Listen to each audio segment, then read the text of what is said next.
Hoje a gente vai falar sobre a aerodinâmica e alguns conceitos da aerodinâmica, conceitos básicos que vão te ajudar a escolher equipamentos, os melhores equipamentos dentro daquilo que você pode pagar e o que a gente tem que observar em determinados equipamentos, seu tamanho, sua forma, onde que eu vou colocar ele na bike, como que eu coloco. A gente vai falar alguns conceitos sobre borda de ataque e borda de fuga, conceitos clássicos da aerodinâmica. A gente vai falar um pouco do fluido de ar, e aí quando você entende um pouco disso, você já consegue caminhar com as próprias pernas no sentido de evoluir um raciocínio para que outras opções sejam questionadas, e o conjunto ciclista-bicicleta. A gente sabe que hoje existem bikes caríssimas, cento e tantos mil e tal. Será que essa bike realmente traz um ganho aerodinâmico? Vamos falar apenas de aerodinâmica, tá? A gente não vai falar aqui de qualidade de material, nível de carbono, rigidez de peça, não. Isso é uma outra interpretação muito voltada para a engenharia de materiais, para a área da física e aplicação de força, tensionamento, enfim. A gente vai tratar aqui só do efeito aerodinâmico, ou seja, a forma do quadro, né? E a posição do ciclista em cima desse quadro.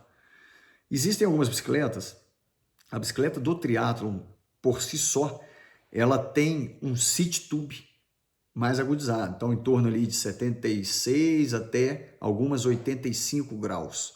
Você pega uma quintana na rua, você consegue chegar a 83 com o selinho para frente, talvez até 85 graus ali.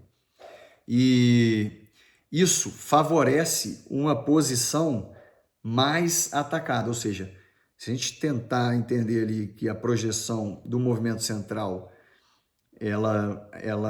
o trilho do selim se desloca para frente ou para trás, isso interfere no ângulo em que o indivíduo consegue fazer inclinar o tronco. Por quê?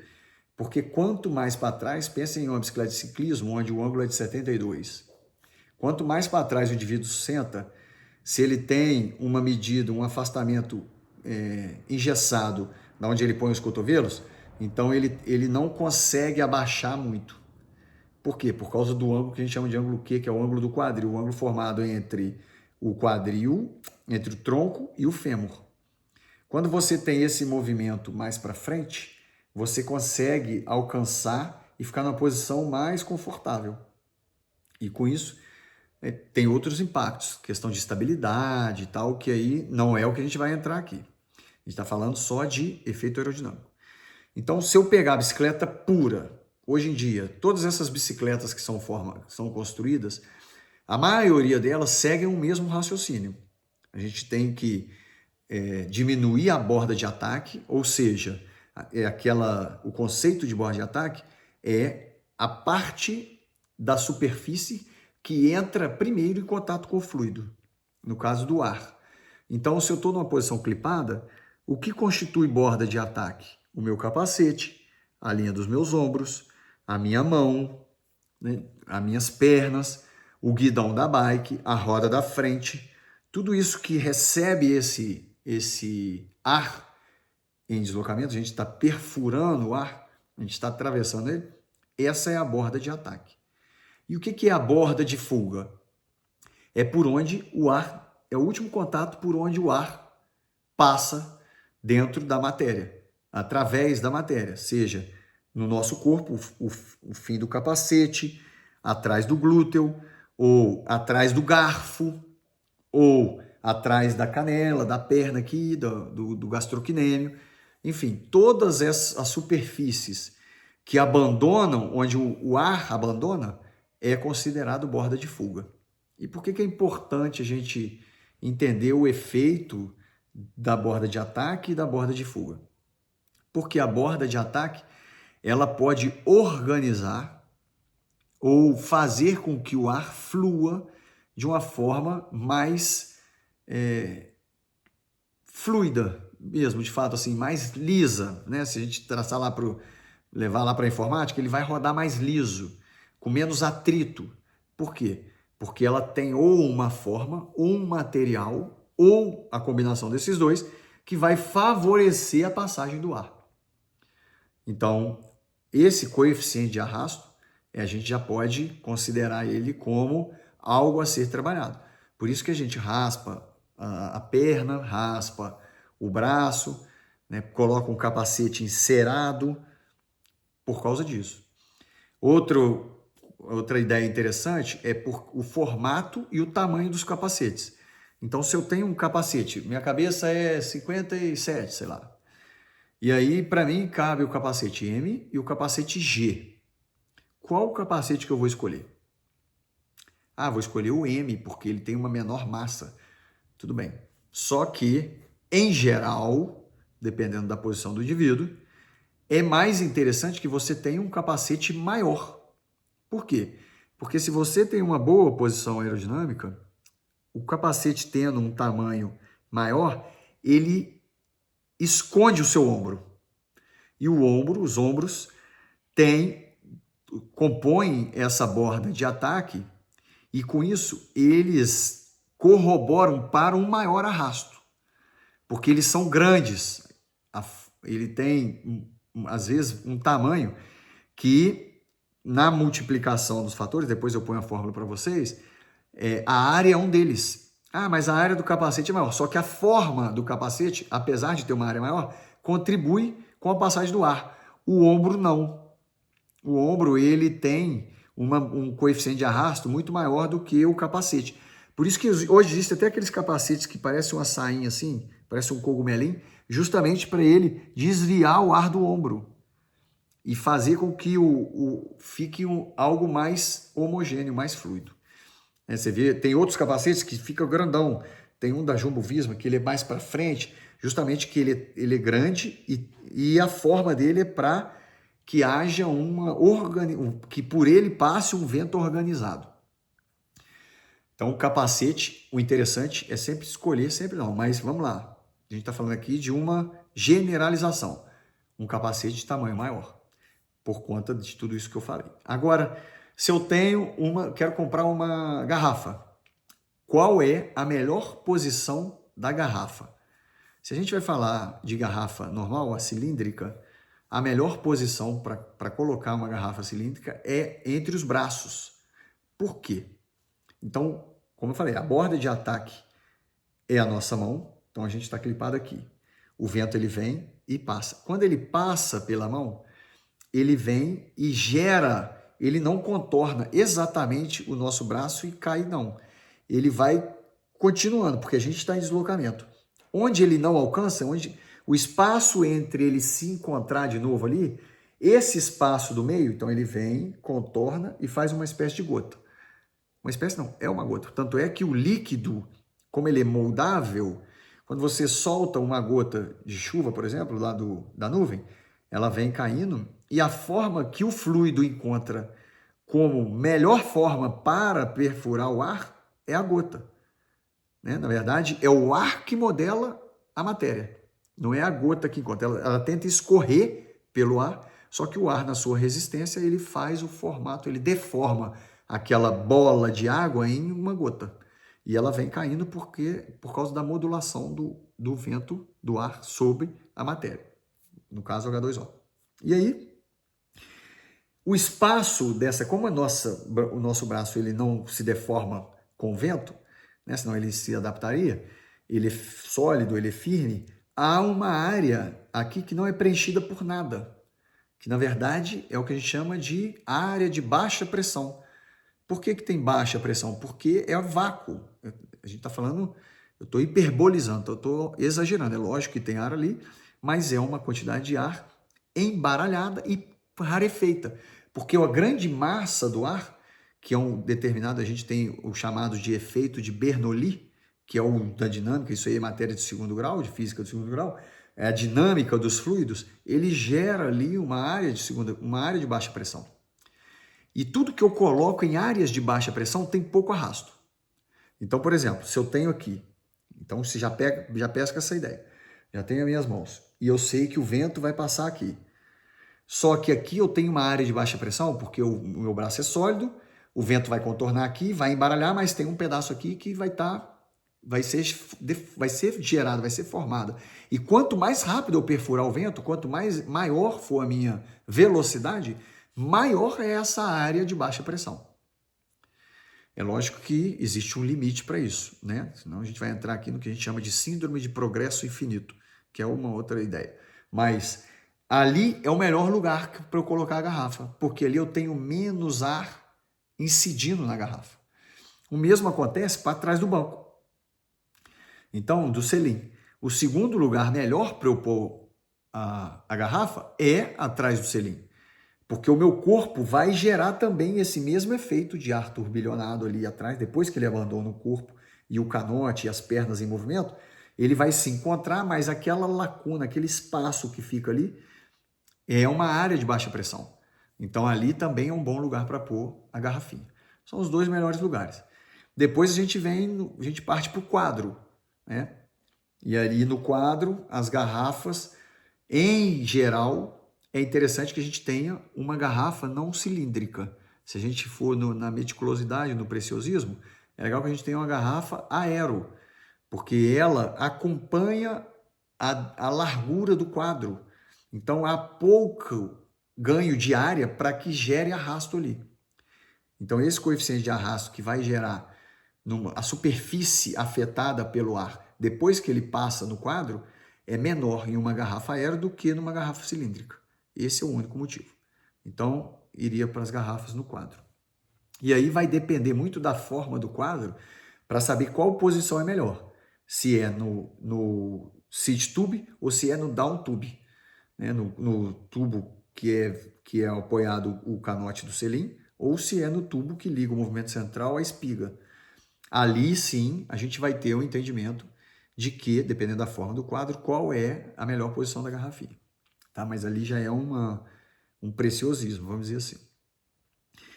Muito bem, até porque o quadro já vai ter a sua própria borda de ataque. A garrafinha vai compor ali uma borda uma continuação da borda de fuga, né? Porque ela vai contornar o quadro e vai contornar a garrafa e depois ela vai seguir. Beleza.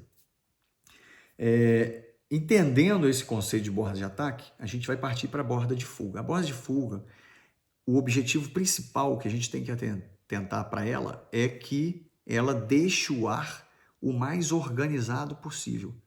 Porque se a gente entrega uma borda de fuga com o ar desorganizado, ele entra com um efeito chamado turbilhonamento.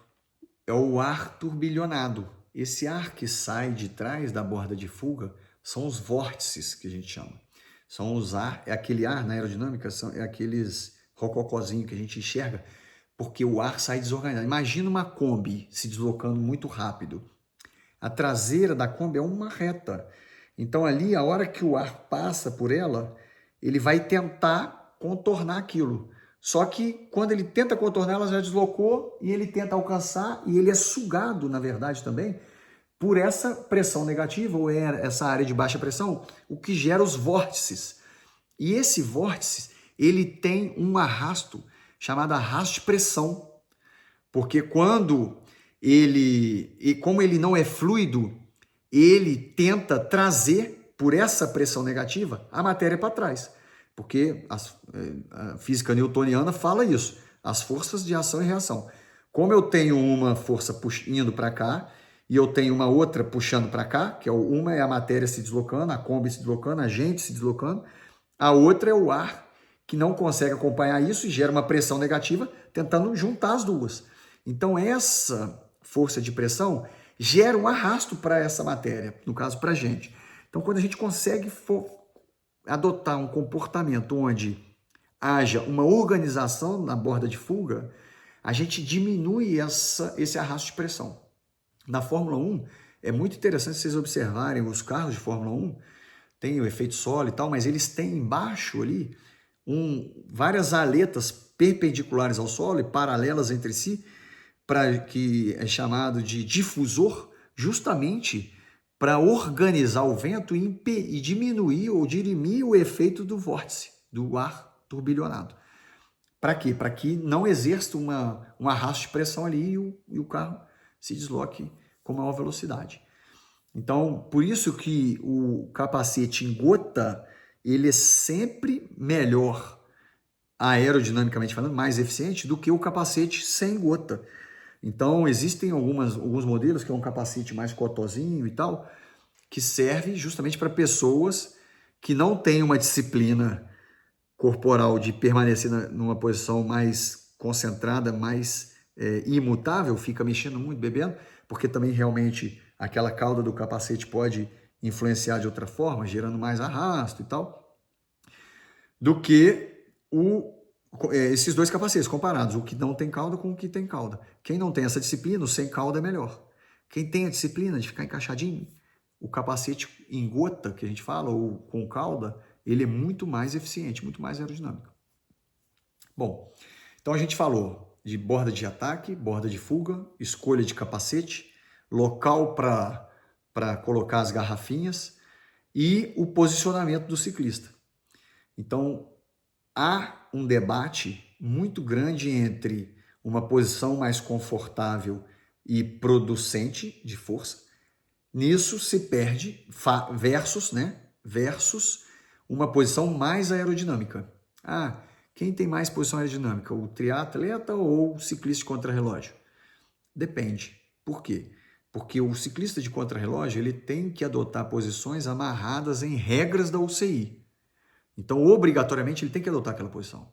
Ele não pode, por exemplo, alongar o pad acima na projeção, por exemplo, do cubo da roda dianteira. O triatleta pode. Então, o triatleta ele tem uma liberdade maior para adotar a posição que provavelmente sejam mais aerodinamicamente eficientes do que a do contrarrelogista.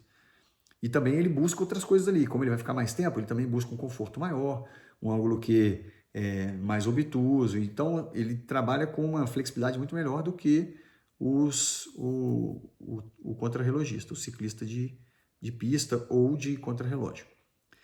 Bom, era isso que eu tinha para passar, um pouco sobre a ideia da aerodinâmica, dos seus efeitos, do arrasto, e que com isso a gente possa escolher melhor os equipamentos.